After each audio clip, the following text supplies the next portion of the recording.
duk wadda ka ganshi man sagir ko mala'ika jibril ba zai iya baka aljanna ba,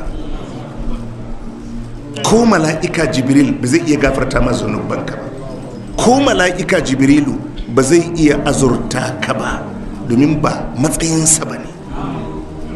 Ka dubi kusanci da yake da shi a wajen Allah. Me yasa annabi sallallahu alaihi wa alihi wasallam yake cewa la taturuni kama aqratin nasara ibn maryam? Annabi ya ce kar ku kambama ni, ku daga darajata da matsayina, ku yabe ni irin yadda nasara suka kururuta annabi isa dan maryama. Fa inna ma ana abduhu, ya ce ku sani iyaka ni bawan Allah ne. Faƙulu abdullahi wa rasuluhu, ku ce bawan Allah manzon Allah. Iya saƙon da hadisin ke nuna maka shi kansa manzon Allah sallallahu alaihi wasallam akwai iya matsayin da aka bashi. Jama'a mun fahimta?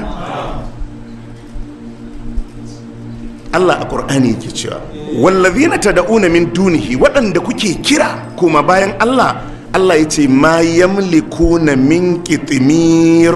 Allah ce ba su da mallakar kowannan farar leda da take lullube da ƙwallon dabino, ba dabinon ba, ba ƙwallon dabinon ba, domin shi watakila a iya shuka shi.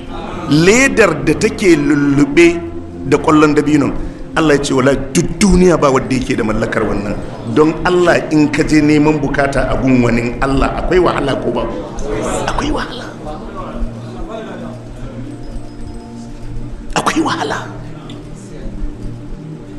akwai wahala.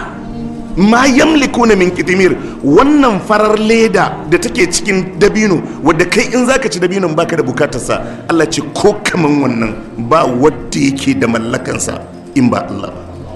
In tad'uhum la yasma'u du'aakum, idan kun roƙe su kun kiraye su, Allah ya ce ba da su ji ba, saboda itatuwa ne, gumaka ne, duwatsu ne. Walau sami'u, koda sun ji, koda suna raye sun ji roƙon, mastajabu lakum, Allah ce ba da su biya muku bukata ba. Allah sai ce wala yunabbi'uka mithlu kabir, ma mai baka labari irin masanin labari.